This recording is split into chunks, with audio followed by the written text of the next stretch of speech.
Look at these are question number 38 for JAMB Past Question Physics 2018.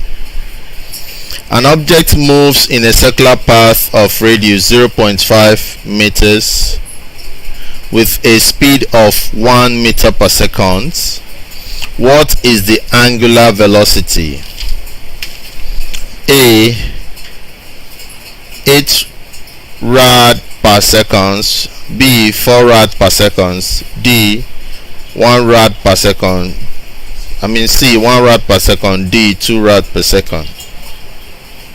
So how do we go about solving this? What is the angular velocity given the linear speed? This is the linear speed or linear velocity, and this is the radius.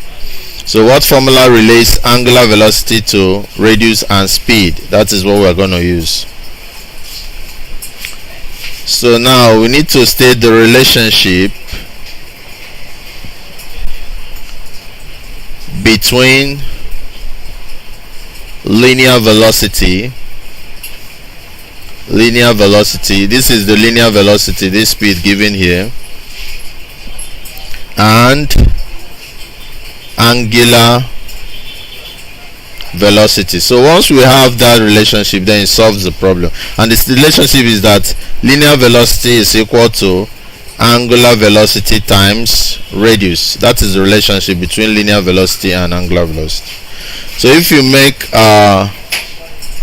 W the subject, which is angular velocity, you will now have making this the subject, you now have linear velocity over radius. So that will give us linear velocity as given here is 1, all over radius is what? 0.5.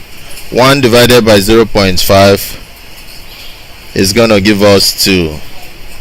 So the answer is 2 rad per second, and that is option D, 2 rad per second. Thank you.